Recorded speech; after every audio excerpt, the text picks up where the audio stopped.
You are not going to make progress if you don't fix the other 23 hours of your day.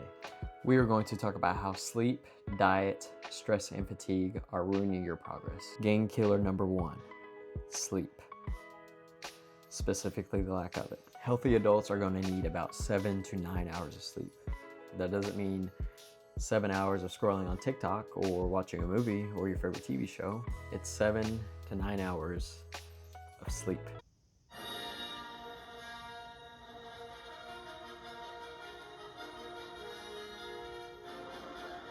When you are constantly getting below 7 to 9 hours of sleep, you are ruining your progress.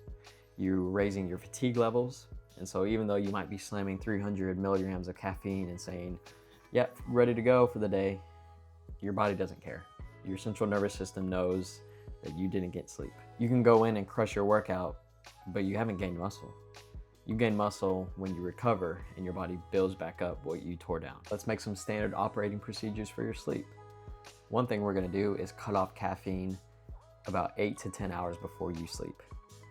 Guys, I don't care how little amount it is. It could even be just 100 milligrams. Caffeine has a half-life of about 6 hours. So 5 o'clock, you get off work, you go get an energy drink because you're tired.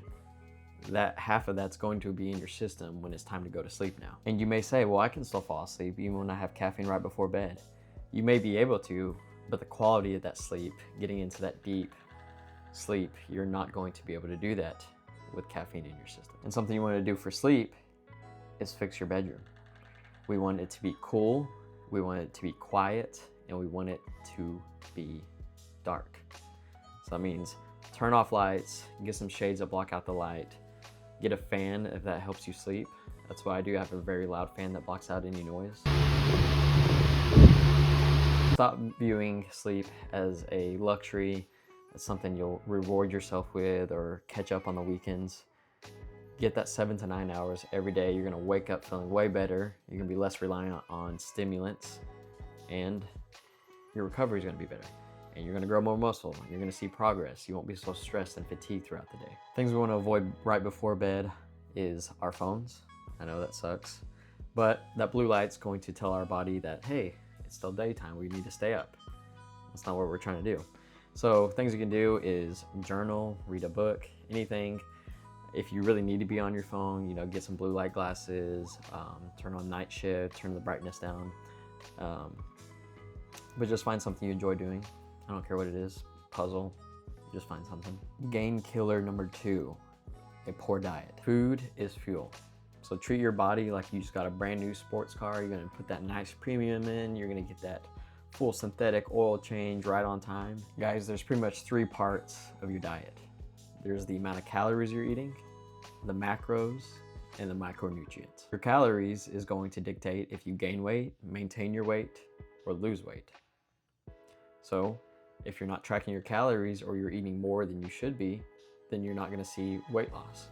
Or if you're not eating enough, you're not gonna see weight gain. So start tracking your calories. It'll make it way easier and faster to see the gains that you want. The second part is going to be our macronutrients. This is gonna be protein, carbs, and fats.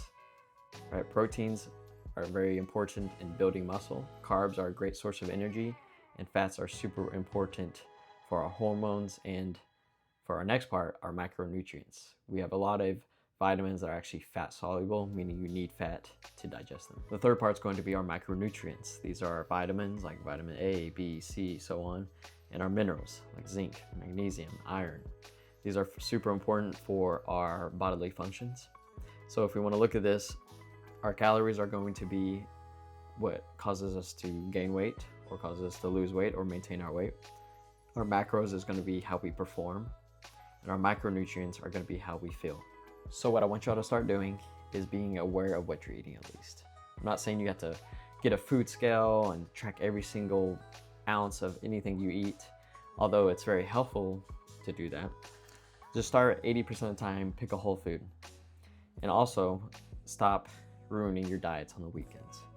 So stop treating it like a free-for-all.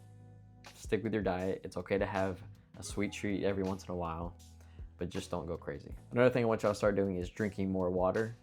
If your pee is a dark yellow, you probably need to up it. So just find how much water you need for your size and activity levels and try to hit that every day. Gain killer number 3 is going to be stress and fatigue. Your life stress and your gym stress do not live in separate worlds. They both interact and will affect each other. Things like your career, relationships, and money are going to affect your gym performance, right? It's going to raise our cortisol levels, and when we have high cortisol all the time, that's going to affect our performance. So what we want to do is manage it, right? I'm not going to sit here and say, oh, just don't have any stress or fatigue, right? We don't all get to just live at home and do nothing all day like a gym influencer, but we want to manage it. So if you had a really stressful day at work, barely slept, don't go in the gym trying to hit a PR.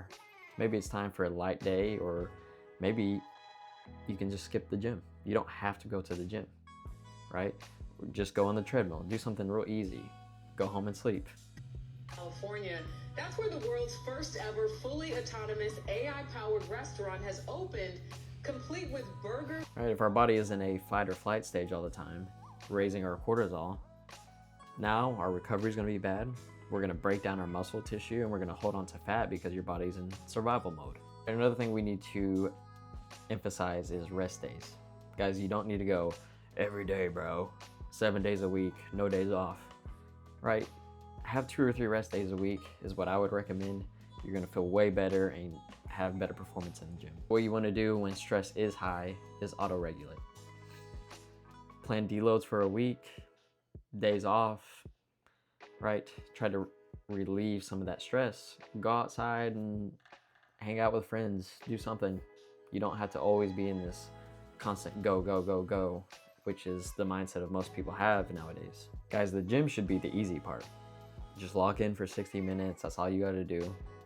But don't let sleep, your diet, stress and fatigue stop you from enjoying that or making progress in your journey. I want to challenge y'all.